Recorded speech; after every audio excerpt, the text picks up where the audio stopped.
posibilidad, ng tagumpay o kabiguan, ng ligaya o lungkot. Kaya marapat lamang na tanggapin si Jesus bilang tagapagligtas at Panginoon. At matapos yun ay panariwain ang katapatan at paglapit sa Kanya bawat araw o day by day. Ang day by day ay naglalayong umalalay sa pang-araw-araw na pamumuhay.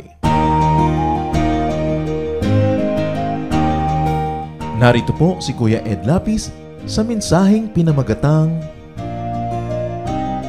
The Problem with a Vacant House.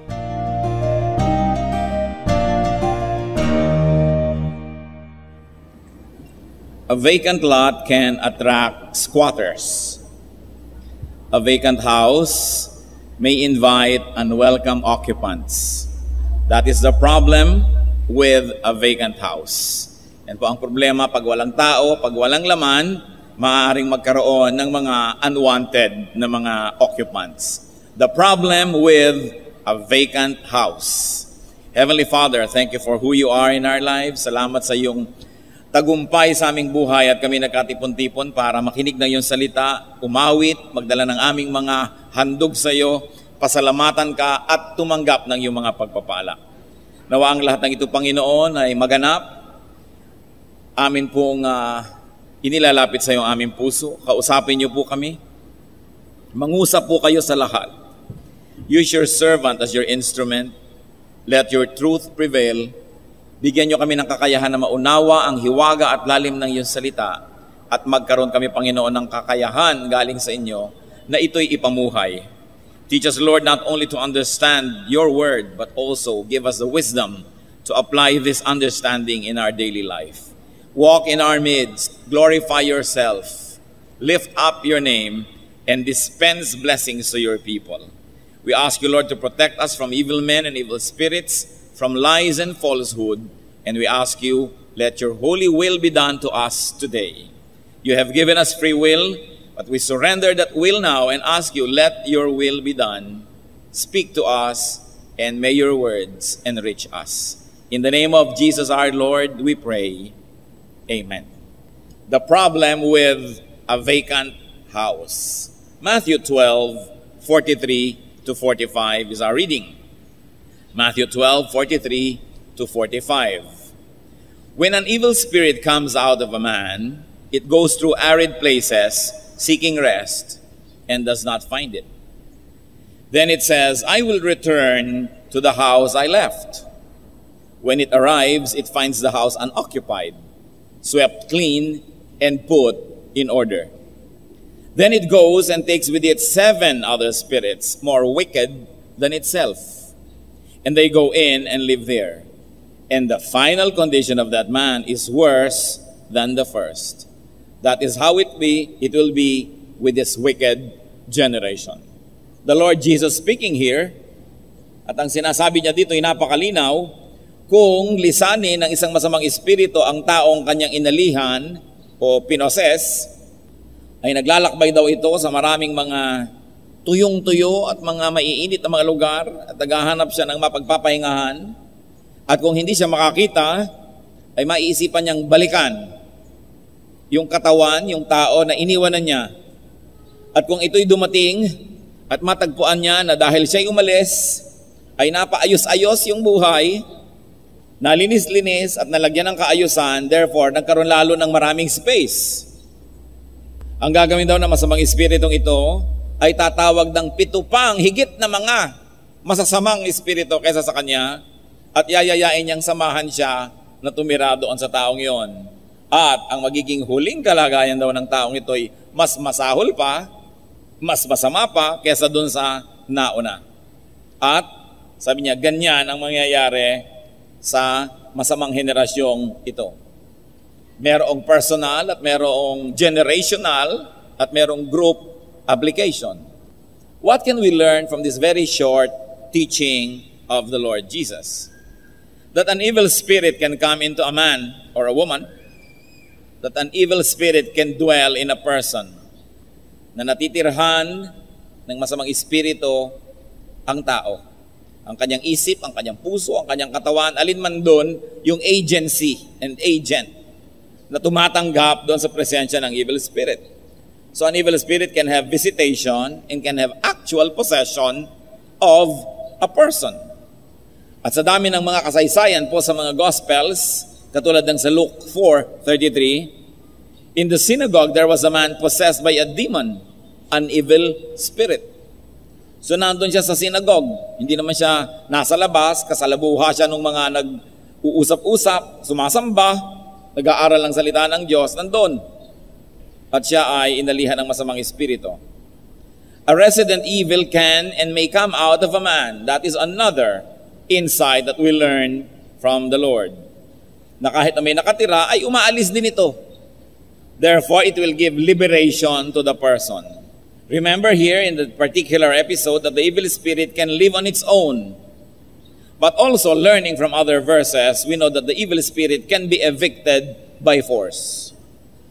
So ang masamang espiritu na tumitira sa tao ay maaaring kusang umalis, o kaya naman sa ibang mga pagkakataon na nakasulat din sa Biblia ay maaari namang paalisin sa bisa ng kapangyarihan ng Diyos. Luke 4:35, Jesus said sternly, "Come out of him." Then the demon threw the man down before them all and came out without injuring him. So may mga drama pa itong demonyo bago lumabas. Hinagis pa niya yung katawan ng tao. Kasi siyempre, ang isang gustong-gusto ng mga masasamang espiritu ay manakot. Kaya gumagawa sila ng mga nakakatakot na mga arte. Pero ang mga anak ng Diyos ay hindi dapat matakot. Ano mga arte ang gawin niyan? Dahil alam natin that greater is He that is in you than He that is in the world. Mga palabas lang yan para manakot. What else did we learn? That a departing evil spirit looks for dry places in which to rest. At yan po ang ating nabasa, he goes to arid places looking for rest. Alam niyo po ay may mga paniniwala na yun daw at ilan at may mga uri ng mga masasamang espiritu na ang kanila talagang gustong puntahan ay mga maiinit at tuyong-tuyong mga lugar. Kaya siguro lang naman, umuso yung holy water kasi may paniniwala yung iba na may mga espiritong talaga pag binabasa mo ay tumatakbo. Siguro hindi sila naliligo. Kaya nakikita din natin na yung mga taong mahilig sa tubig at mahilig maligo, karamihan sila napakabubuti ng kalooban. Kaya kuminsan ay kasabihan natin pag ang init-init ng ulo ng tao, kulang lang yan sa paligo. Hindi ko alam kung meron niyang kinalaman, pero binasa natin sa Bible that this evil spirit goes to arid, to dry places looking for rest. They love to inhabit those who are spiritually dry. If you like to use the language symbolically, yung gusto nila yung dry na tao, yung walang living water, walang Jesus. Yun ang gusto nila because Jesus is equated with life and life being equated with living water. Kaya consistent pa rin kahit yung mga poetic symbolisms. So John 4:10, Jesus answered her, "If you knew the gift of God and who it is that asks you for a drink, you would have asked him and he would have given you living water." In any case, death is equated to being dry, or dry being equated to death. Ezekiel 37 verses 1-2, "The hand of the Lord was upon me, and he brought me out by the Spirit of the Lord, and set me in the middle of a valley. It was full of bones. He led me back and forth among them, and I saw a great many bones on the floor of the valley, bones that were very dry." Once more, dryness being poetically used as a condition of spiritual poverty and a condition of lifelessness. So, what else can we learn? That a spirit that has left may return to its former host or victim to reoccupy him or her. At ito po ay karanasan ng maraming mga nagawa na pagpapaalis ng mga masasamang espiritu sa ngalan ng Panginoong Hesus, na umaalis at kuminsan ay bumabalik. Kaya kuminsan yung pagpagaling dito sa mga napoposes ay matagal, inaabot ng mga araw, linggo, kuminsan buwan. Dahil may nadadapuan, may nababalikan, so bumabalik. When the former host becomes and remains vacant, the former squatter can repossess him or her. Dahil nakita po natin sa kasaysayan na isiniwalat dito sa atin ay umalis daw yung espiritu at pagbalik niya, maayos yung inalisan, lalo na magiging attractive balikan. Pero wala pa rin ibang nakatira doon. Bakante, kaya maaaring balikan. And you know, even the rules of physics and the rules of science tells us that a vacuum attracts anything. Kaya yung vacuum cleaner, laging nagiging vacuum yun, kaya sinisip-sip nun ang ano namang madaanan, kasi vacuum siya. At ang taong vacuum, ang kalagayan, ay maaaring sumipsip ng kahit ano na lang. Kaya yung isip na walang laman na kaisipan, kahit ano lang sabihin mo, tatanggapin at paniniwalaan, kasi wala namang laman eh. Yung taong wala namang magawa, yayain mo kahit saan, sasama, kasi wala naman siyang pinagkakaabalahan. Yung mga taong walang paninindigan, kahit saan mo sila isangkot, maisasangkot mo, kasi wala namang pinaninindigan. So if some degree of order had been achieved, and more space becomes available, the returning spirit takes others along. May kasama pa, tulad ng sinabi, 7 pa na higit na masama kaysa sa kanya. In the case that we have read, 7 more, and 7 more wicked spirits. Napakahalaga na makita po natin dito sa kasaysayan that when we change, we should change for the better. Otherwise, we are only making ourselves susceptible to a change for the worse. Nagkaroon ng pagbabago sa kanya, hindi pa niya ginawang better ang kalagayan niya, naging na lang siyang worse. What are some of the major lessons that we can learn from this particular teaching? That if a man is being visited or occupied by an evil spirit, he must be liberated. Kailangan palayain. Kasi hindi bagay, hindi likas na may masamang espiritu na nakatira sa tao. Dapat ang nakatira sa tao ay ang espiritu ng Diyos. Subalit kung tao na mismo sa kanyang sariling pamumuhay ang nagpapaalis sa espiritu ng Diyos at sa sarili niyang pamumuhay, whether consciously or unconsciously, he or she welcomes the presence of evil, then that evil will reside in him or her. But remember that the spirit can and must be cast out. Dapat paalisin. Mark 9:17-18, a man in the crowd answered, "Teacher, I brought you my son who is possessed by a spirit that has robbed him of speech. I ask your disciples to drive out the spirit," etc., etc. In other words, may mga espiritu naman na pag tinirhan nila yung tao, ang nangyayari, hindi nakakapagsalita, napipipi yung tao. Meron namang ayaw tumigil magsalita. Merong nabubulag, meron namang hinihiwa ang sarili. Sari-sari ang mga manifestation dahil sari-sari ang mga kustumbre ng mga espiritong ito. And we must take note that Jesus cast out evil spirits and very notably on His own. Walang ginamit ang Panginoon na formula, wala siyang tinatawag na ibang power pag nagpapalaya siya ng espiritu. Katulad sa Matthew 17:18, Jesus rebuked the demon and it came out of the boy. And he was healed from that moment. Now the disciples of Jesus cast out evil spirits in the name of Jesus. Yun ang pinakaiba. The Lord would just command the evil spirit to leave, and the evil spirit leaves. The disciples have to use the name of Jesus and the power of Jesus to command evil spirits. At sa Mark 16:17, ang sabi ng Panginoon, "And these signs will accompany those who believe. In my name, they will drive out demons." So the believers in the Lord Jesus Christ, through the power of the Lord, can and actually should drive out demons. Luke 10:17, the 72 returned with joy and said, "Lord, even the demons submit to us in your name." Kaya mga Kristiyano, hindi dapat maging matatakotin. Because in the name of Jesus, every knee will bow in heaven, on earth, and under the earth. That the name of Jesus is powerful. Pero hindi yan pwedeng gamitin na parang magic lang na in the name of Jesus, ikinakabit mo lang sa sentence mo, kailangan galing sa puso. Ibig sabihin, lubos kang naniniwala talaga kay Jesus at nabubuhay ka ayon sa kahulugan ng pangalan na yan, na may kabanalan ng iyong buhay. Siyempre, hindi naman nagiging perfect yan, pero hindi ka naman malayo doon sa perfection dapat. At yung kulang ay pinupuno ng kabutihan ng Panginoon at ng kanyang grasya. Then we have power to drive out demons. What else can we learn from this episode and this teaching? That people must not be empty, spiritually speaking. That people must be filled with God, by the Spirit of God. Ephesians 3:19, that you may be filled to the measure of all the fullness of God. Na ang tao dapat punong-puno umaapaw sa Espiritu ng Diyos. Hindi dapat bakante. Kasi kung bakante, nag-aakit ka lamang ng squatter, inaakit mo lang yung masasamang espiritu na tirhan ka. Now, how not to be vacant?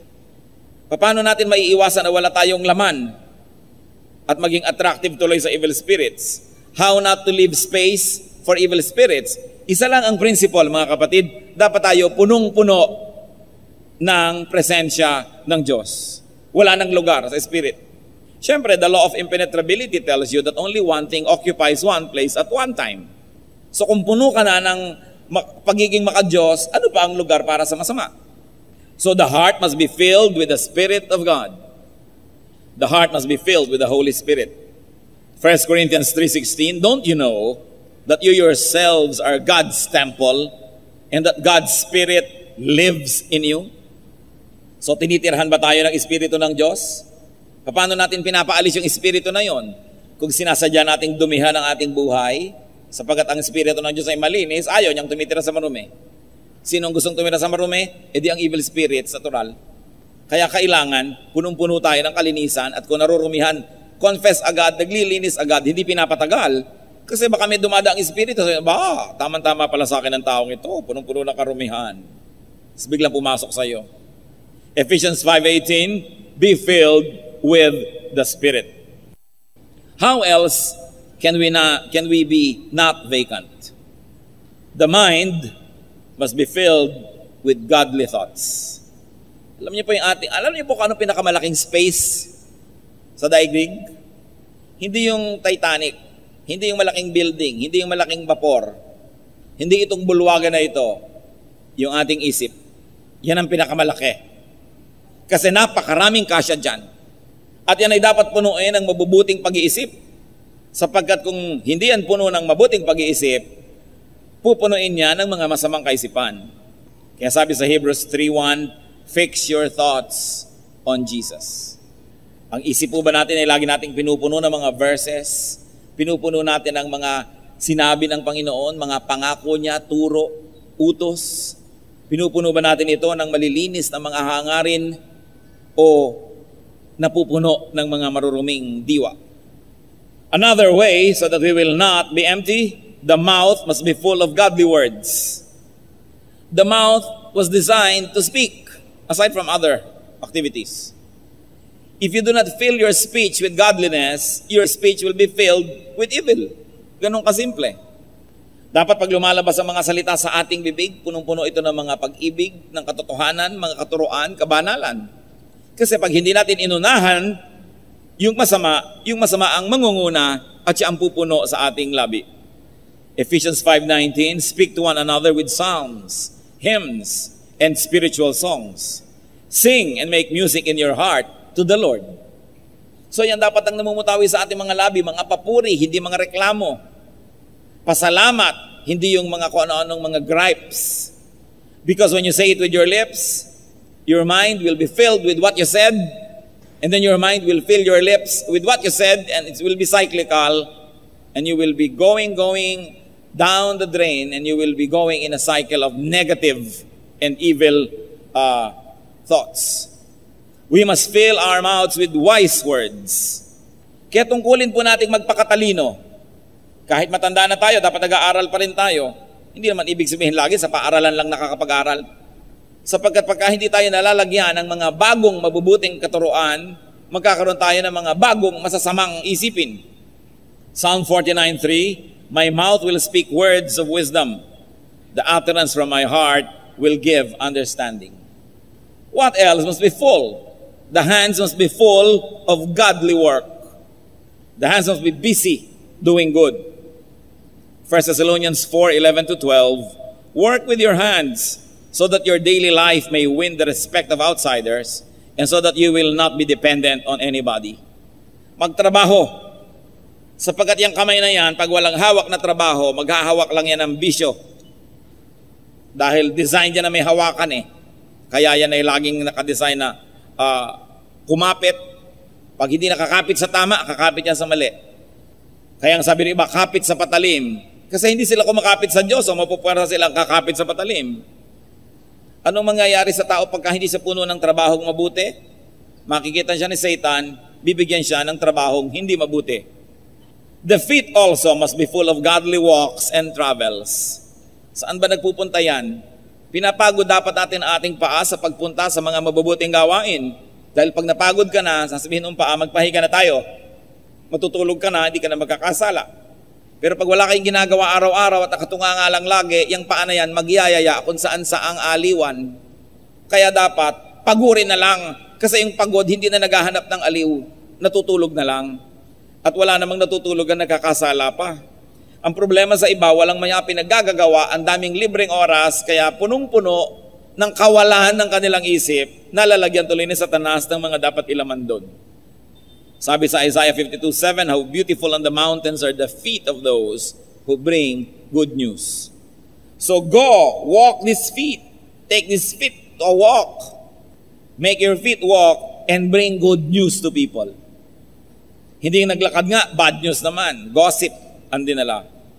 Proverbs 1:10 and 16, my son, if sinners entice you, do not give in to them. Do not set foot on their paths, for their feet rush into sin. Huwag kang sasama anak sa mga nagyayaya sa iyo sa mali. Alam niyo ganon. Ang mga paa nila nagkakandara pa sa pagpunta sa kapahamakan, huwag kang sasama.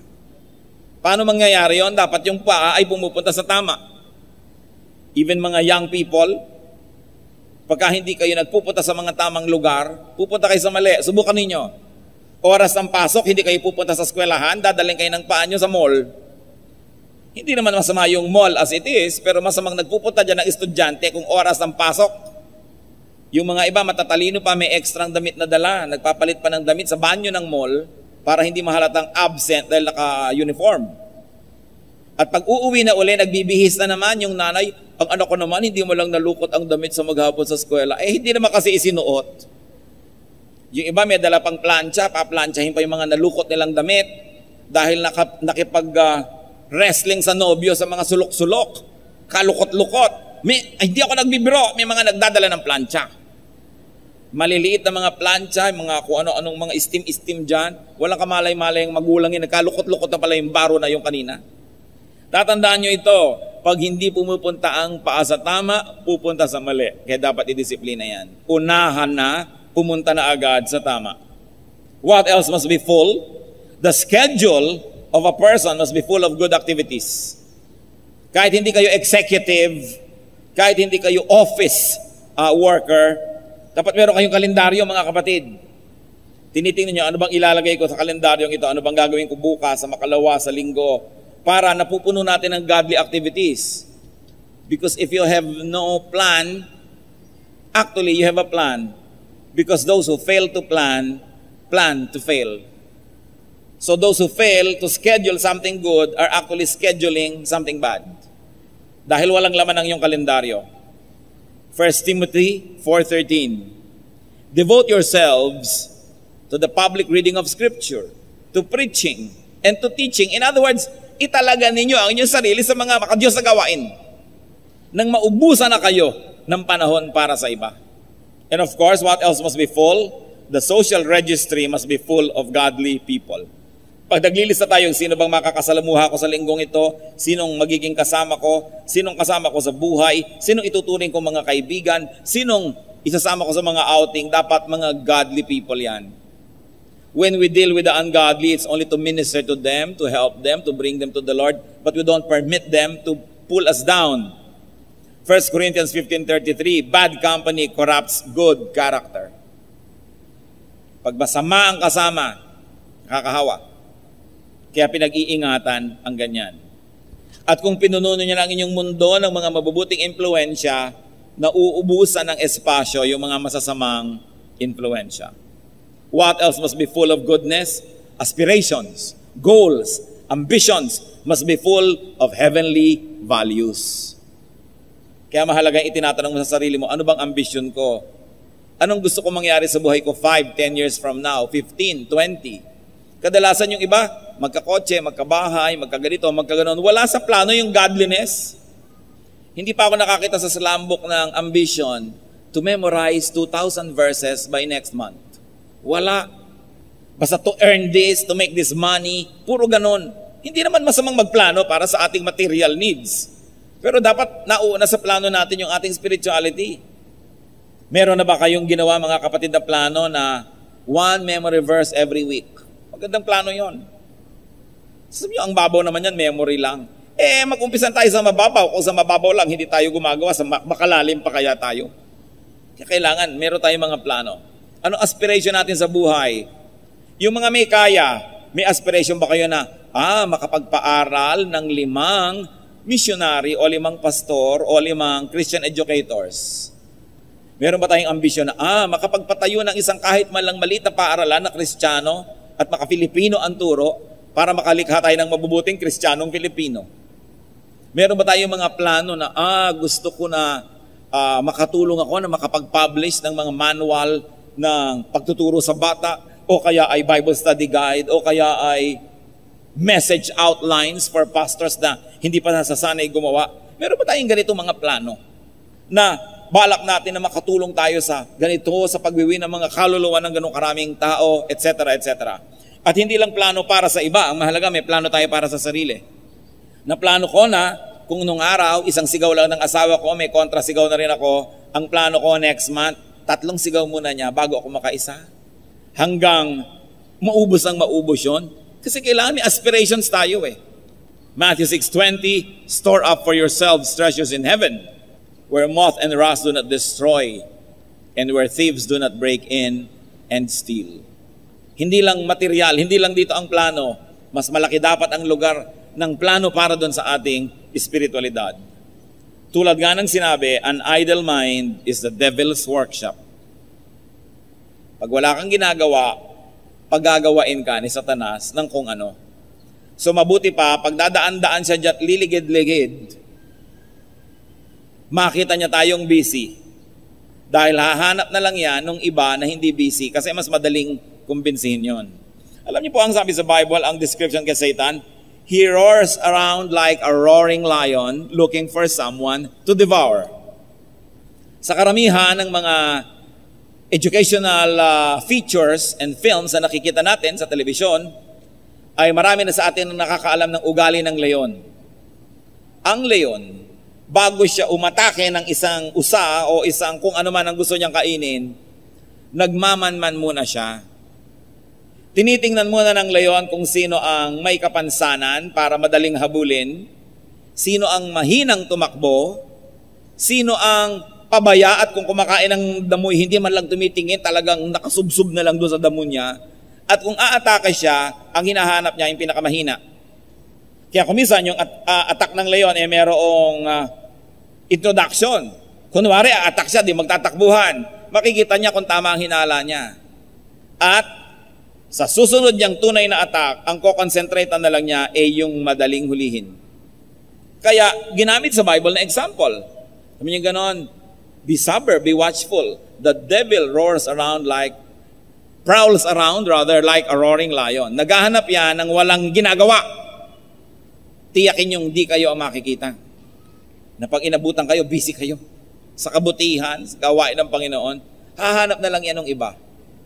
Kaya sinong unang ina-attack niyan lagi? Yung pirming absent sa church. Kasi siyempre yung present, na-feed pa yan kahit na medyo nanlulumo, mabubuhay na naman ng konti, pero yung absent, paano? Yung mga hindi busy. So be filled with God and be filled with godliness. Do not leave space for the devil. A vacant house can be the devil's residence. That is the trouble with a vacant house. And that house, we are. Sabi, you are the temple of the Holy Spirit. At ang gusto siyempre ni Satan, siya ang laman ng temple na yon at hindi tayo dapat pumayag. Keep changing for the better so that Satan has no opportunity. Remember, Christian life is like riding a bicycle. The moment you stop moving forward, you fall. Kaya dapat forward. Ganyan lang naman ang lihim ng pamimisikleta. Kaya bakit po nagkakandahulog-hulog yung mga bagong namimisikleta? Dahil nagdadalawang loob, natatakot, hindi ituloy. Pag medyo tumagilid ng konti ang manibela, itinutumba na ang sarili, tao na ang arte. Samantalang alam mo na pag natutubayan, hilahin mo lang sa kabila yan, mahihila mo, babalansi ka na. Pero dapat meron kang momentum. Alam niyo po ba kung ba't lumulutang ang aeroplano? Dahil lang sa momentum. Dahil sa itinutulak siya ng sobrang puwersang pinawawalan niya sa kanyang likuran, magpo-forward siya. Kaya yung wings niyan ay uma-adjust para pag magte-take off, yung wings niya ay lalaban sa hangin at tataas siya dahil dun sa resistance ng hangin sa kanyang thrust forward. So aakyat siyang ganon. Ang tao, pagka hindi umaasenso, hindi dumediretso, babangga. Kailangan tumaas, parang eroplano. At katulad din ng pamimisikleta, huwag masyadong mabagal. Yan ang mga natutumba. Kailangan may speed. You must always cover new ground, new ground. And this is how we're going to change from glory to glory. To keep moving, to keep improving. Hindi yung mas mabuti pa ang kalagayan mo noong 3 years ago kaysa ngayon in spiritual terms. Aba, mali yan. Dapat kasi umaasenso. Sa bawat ipinapahirap na oras at sandali ng Panginoon, dapat nadadagdagan ng kabanalan natin, mas nakikilala natin ang Diyos. Ibig sabihin, meron din tayo mga dating religious ideas na na-outgrow na natin. Kung ang buong pananaw ninyo 5 years ago, ganun pa rin ngayon, ibig sabihin there was no growth. Kaya ang sabi ni Paul, when I was a child, I spoke like a child, I thought like a child, I reasoned like a child. Now that I'm a man, I give up childish ways. Pati sa atin pong attitude bilang Kristiyano, mga pananaw sa kapwa Kristiyano, pananaw sa ibang verses, darating ang panahon na mag-grow kayo, sasabihin nyo, ay, dapat ko na palang lampasan yung ganitong pananaw kasi nag-mature na ako eh. Minsan masyado kang judgmental, masyado kang maraming arte, masyado kang legalista, pero kung habang panahon ganun ka na lang, ibig sabihin wala ka nang naging growth. We must continue to grow, and growth means willing ka ngayong bitawan yung lumiit mo ng sapatos o nakaliitan mo na. Nakaliitan mong damit. Ay, sayang naman yung damit, papaliitin ko ulit ang sarili ko para magkasya ako doon. Hindi naman siguro ganun ang konsepto natin sa growth. So may mga bagay, may mga kostumbre, hanggang paniniwala na iniiwan natin dahil nag-grow tayo. Mahalaga yon. And as we keep growing, then there is no space for the devil. Dalawang bagay po ang maaari nating tandaan dito sa itinuro ng Panginoong Jesus. That literally, physically, people who are not filled with God can actually be occupied by the devil. And even if the devil left, if you did not fill that person's heart with God, that devil can return. And then the situation can become worse. Kaya yun po mga nagkakaroon ng mga spiritual experiences, minsan magre-retreat, may sasalihan kung anong activity, pag uwi, naku, banal na banal, puro pagka-Diyos ang pinag-uusapan, tapos 2 weeks later, mas masama pa kaysa dati. Kasi nagkaroon ng konting kaayusan, konting retreat, konting mga pagkanta-kanta siguro, pero hindi naman talaga pinapasok si Kristo sa kanyang puso, hindi naman talaga pinapasok ang Espiritu ng Diyos, nagkaroon lang ng konting panahon na naayos-ayos. Pagbalik ng Espiritu, wow, umayos to, balikan natin, sayang din to. May kasama pang iba. Kaya yung iba, nakikita nyo, nagtataka kayo at marami nagtatanong sa akin, Pastor, bakit po yung mga iba namin kamag-anak magre-retreat, babait ng konti, tapos mas masahol pa later? Eh kasi nag-ayos-ayos lang yon, umalis yung Espiritu, pero hindi naman napalitan ng presensya ng Diyos. Nagkaroon lang ng religious tripping, nagkaroon lang ng religious and emotional experience. That's why it is important to really ask God to enter your heart, to be there, and then to nourish that presence so that there will be the rule of God in one's life. Importante. So that is the physical and the actual, the basic reading. But of course, there's another way to read this story and this illustration, and that is the spiritual and symbolic one. That we must fill ourselves with the Spirit so that there will be no space for evil influence. Eh, kung minsan naman tayo na rin yung nagwe-welcome sa evil influence. Manonood ka ng XXX na film, sinong pinapapasok mo sa buhay mo, di ba demonyo? Mas magtataka ka pa pag na-demonyo ka. Nadidemonyo yata ako. Eh bakit nga hindi? Eh yung pinapanood mo galing sa demonyo. Yung mga iba, gagawa ng masama, magnanakaw, magngangalon niya, tapos magtataka pa at nagkakanda peste-peste ang buhay nila. Eh hindi ba nila alam na yung demonyo talaga yung pinapasok nila sa kanilang buhay? Magtataka pa ngayon. Kaya maganda pa nga kapatid, nagre-review tayo. Ano at sino ba ang pinapapasok natin? Kahit kumisa sa mga tinatawag na anak ng Diyos, gagawa pa rin ng talagang maling-mali, magsisinungaling, maninira ng puri ng iba. Anong hinahanap nyo? Di siyempre sakit ng katawan. Espiritong masama ang papasok at manggugulo. Kaya nagkakagulo-gulo ang buhay. Let's review our lives. Wala na bang space talaga para sa masama? Yan ang maganda. Kung minsan naman, kakaroon ng konti, may papasok, naaalala mo, huy, alis dyan, naaalala mo agad dahil maliit lang yung pumapasok. Eh kung ang laki-laki ng space, ang dami nilang pumasok doon, tulad nito, 1 + 7. Ang daming pumasok. Yun ng isa na nabasa natin na legion pa sila Sabi ni Lord, sino ka? Anong pangalan mo? Legions. Ang dami naman palang pumasok dito, libu-libong espiritu sa isang tao. At kung titingnan ninyo, bakit ang tao kuminsan, di ba? Parang napaka-irrational ang kasamaan niya. Hindi natin mabigyan ng katwiran ang kasamaan ng ugali ng isang tao. Hindi mahirap isipin na may espiritong kumukubabaw sa kanya. And then sometimes, the same person, biglang ba ang bait nito? Ano nangyari? Umalis siguro yung espiritu. Pagkakataon na yan, wala kang laman na masama. Wala ka ring laman na mabuti. Share ng gospel agad. That's why even sharing the gospel and sharing the Lord Jesus Christ with people and to people must be spirit-led. Nagtataka kayo, meron man kayong kinakausap, kinantahan nyo na, ipinanalangin ninyo, tinuruan nyo na ng Bible, lahat na nagawa nyo, nire-reject pa rin kayo kasi may ibang nakatira. So maghintay ng timing.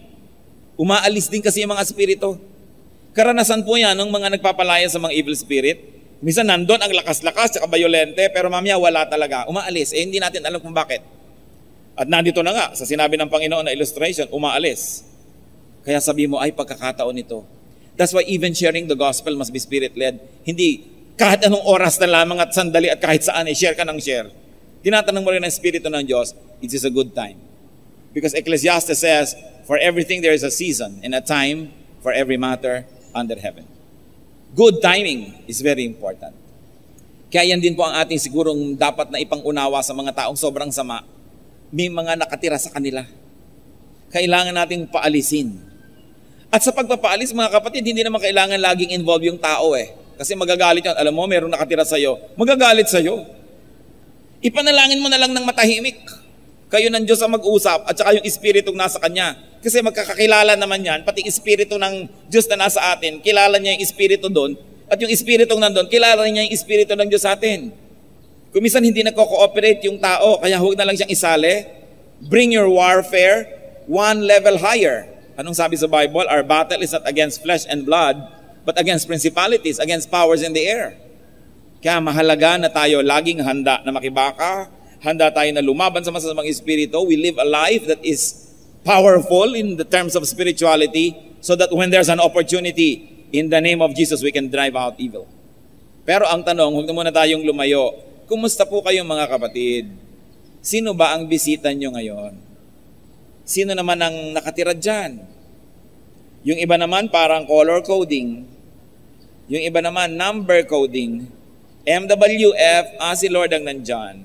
Thursday ngayon, si Satanas. Diba? Friday ngayon, kung sinong mauna.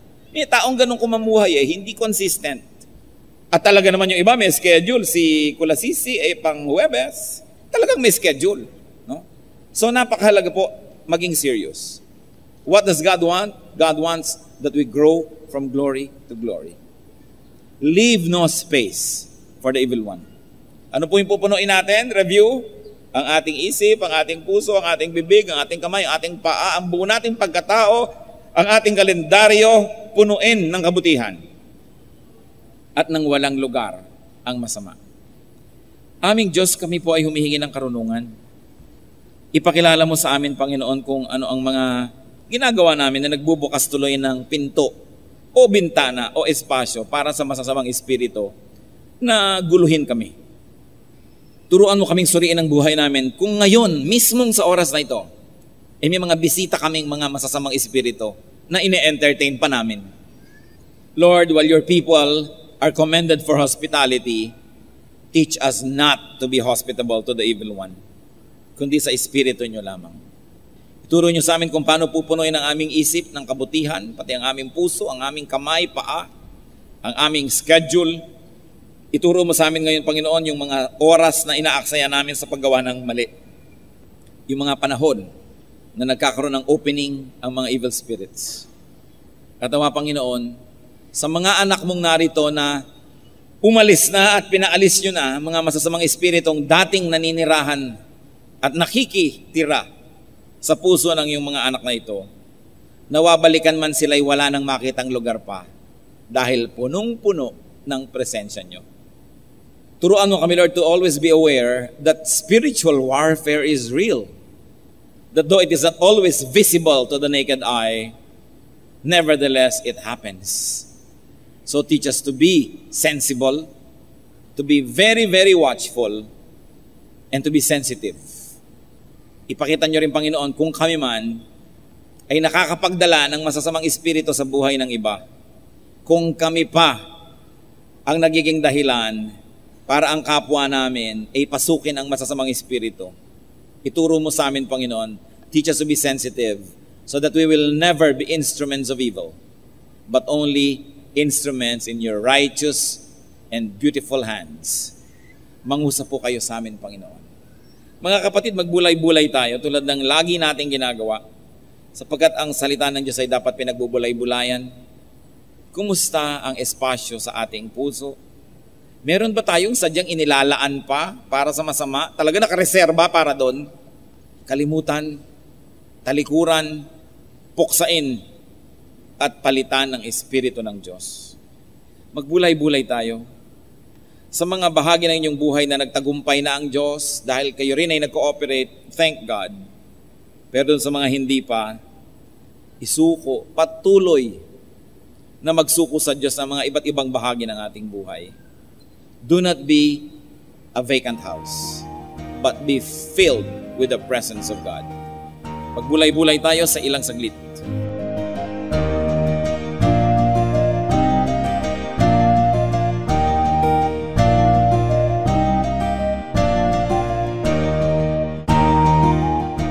Ang katatapos pong mensahe ni Kuya Ed Lapis ay pinamagatang The Problem with a Vacant House.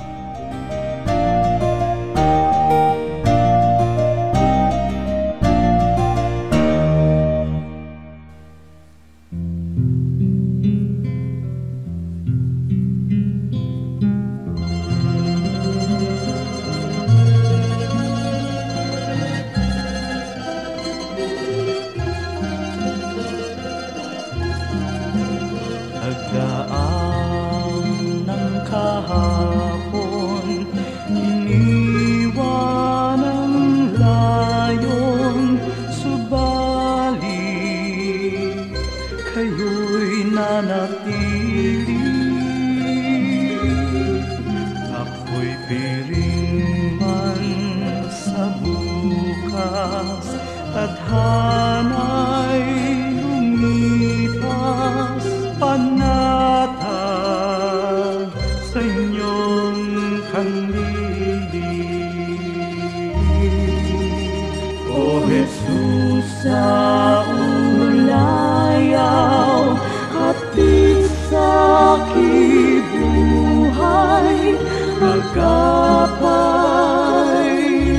sa paglalakbay,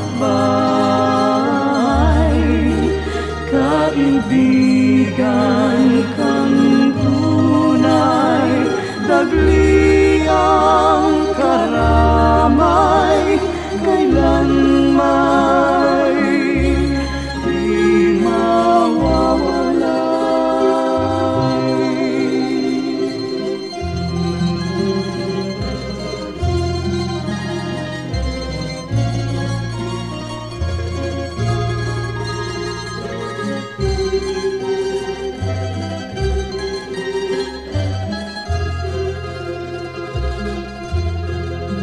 sa tamis ng iyong hiya, masakit at hirap, sadyang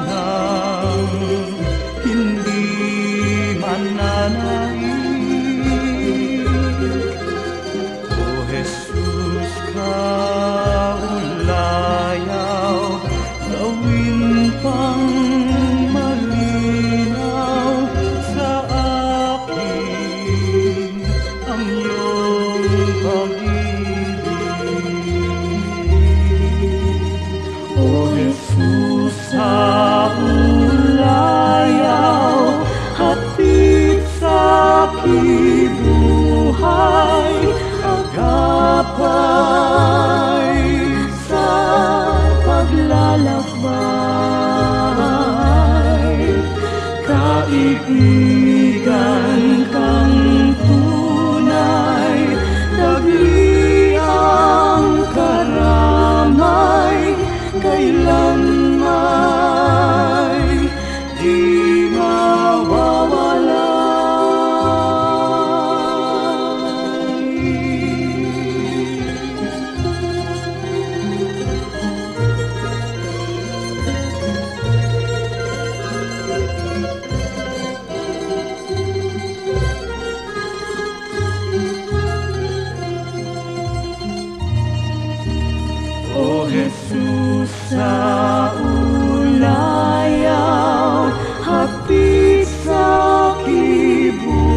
Kaibig niyong alay, nasakdal dalisay, ang puso ko'y humihimlay. O Jesus, sa ulayaw, hatid sa'king buhay, agapay sa paglalakbay. Kaibigan kang tunay, tagliyang karamay, kailanmay di mawawala.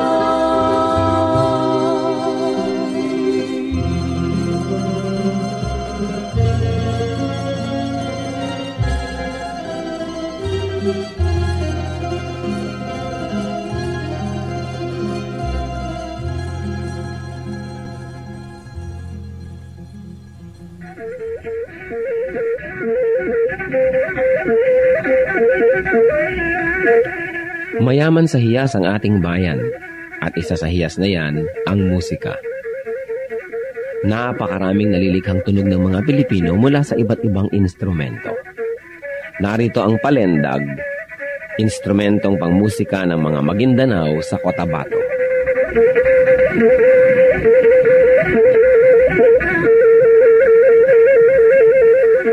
Ang palendag ay yari sa isang manipis na buho na may 2 sentimetro ang bilog at 90 sentimetro ang haba.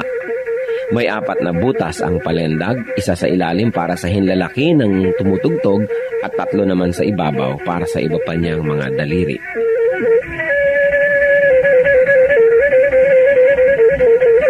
Inukaan ang isang dulo ng buho upang lumapat ito sa labi ng manunugtog habang siya'y umiihip. Sa kabilang dulo naman ng palendag ay may isa ring malaking uka kung saan nagtatapos ang instrumento.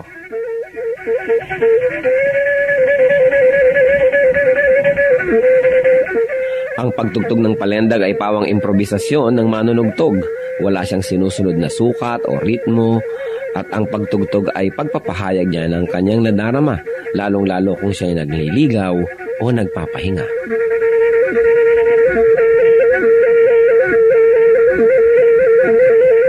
Ang musika ay wika ng kaluluwa. Ang ating musika ay marapat lamang na pag-aralan, kilalanin, at tugtugin sa karangalan ng Panginoong Hesus. Ang palendag ng Maguindanao sa Cotabato.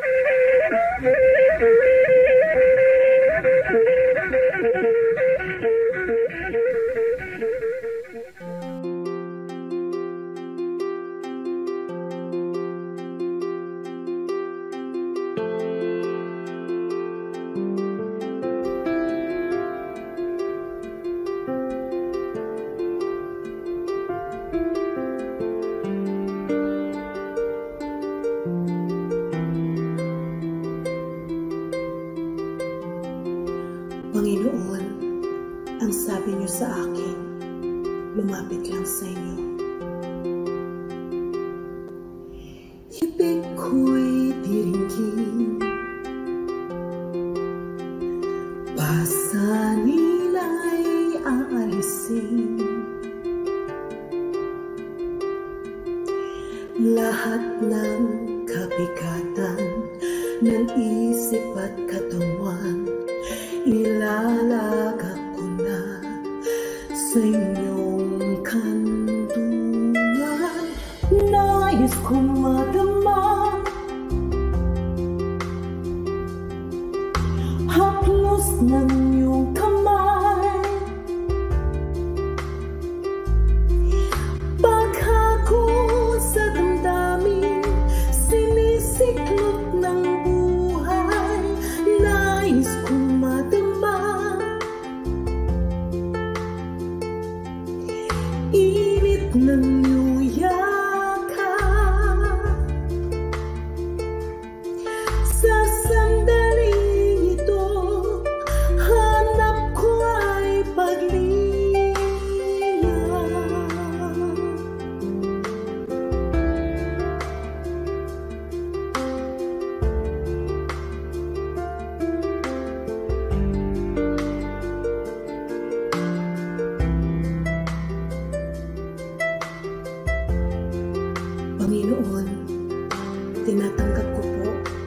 iyong paanyaya. Dito sa piling mo, nais kong magpahinga.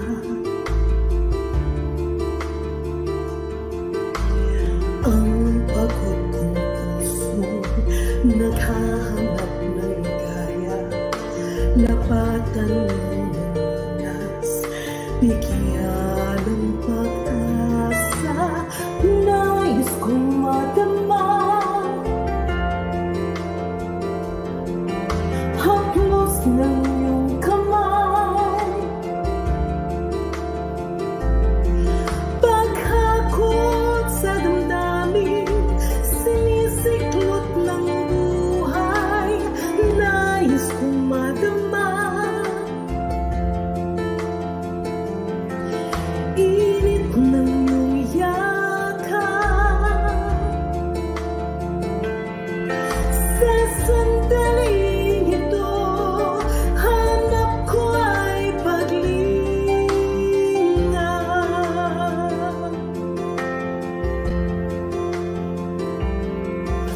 Narito ako ngayon, itulad mo sa bisig ng iyong pagmamahal, pagmamahal. Nais kong madama haplos ng iyong kamay, paghakot sa damdamin, sinisiklot ng buhay. Nais kong madama init ng iyong yakap. Sa sandaling ito, hanap ko ay paglinga. Nais kong madama haplos ng iyong kamay, paghakot sa damdamin, sinisiklot ng buhay. Nais kong madama init ng iyong yakap. Sa sandaling ito, hanap ko ay paglinga.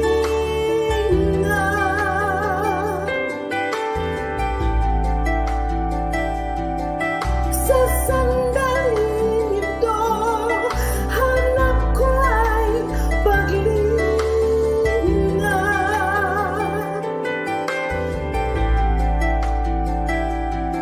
Sa sandaling ito, hanap ko ay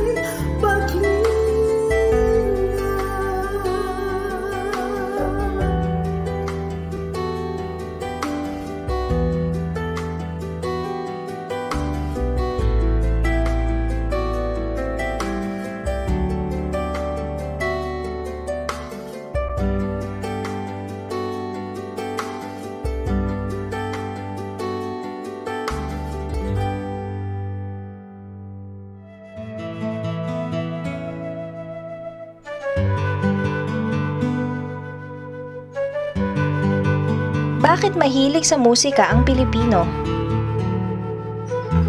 Kasi tayo spiritual people at ang music ay isa sa mga pinakamadaling paraan para yung nasa physical world ay makaunawa, makaintindi ng spiritual impulses.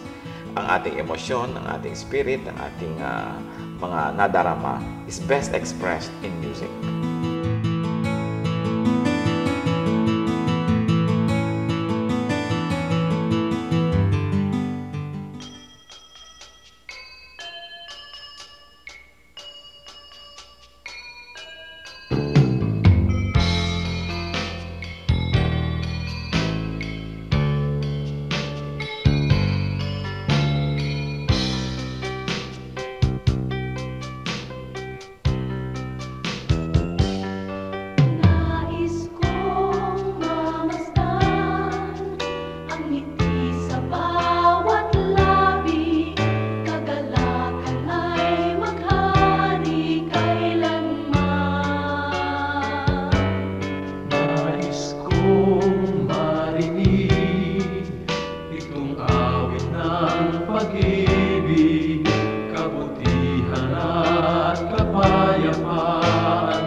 bigyan ng kahinahunan. Ang katapatan ko nawa sa'yo'y hindi mahihimlay. Mapagtiis na puso, kabaitan ang taglay. Bunga ng Espiritu, mayroon ka ba sa buhay mo? Ang kinakailangan na ipakita ng Kristiyanong tunay. Bunga ng Espiritu, kung wala sa buhay mo, kay Jesus tanggapin mo. Bunga ng Espiritu.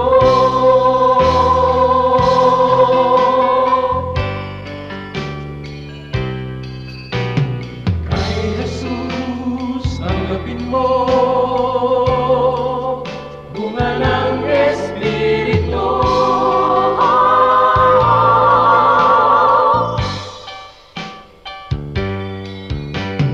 Bunga ng Espiritu, mayroon ka ba sa buhay mo?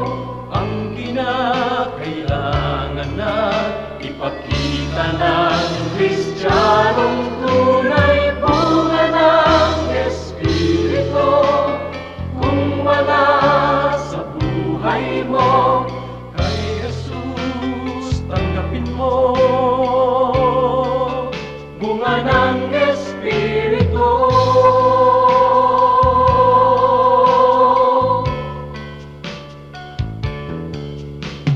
Kay Jesus tanggapin mo. Bunga ng Espiritu.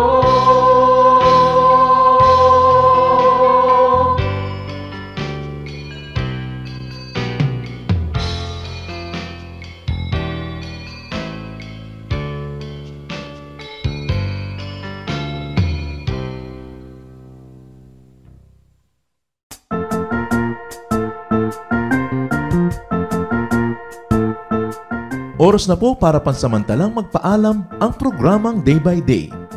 Tayo po'y magsama-sama tuwing ika-6 hanggang ika-7 ng umaga, araw-araw. Magandang umaga po at mabuhay ang Panginoong Hesus!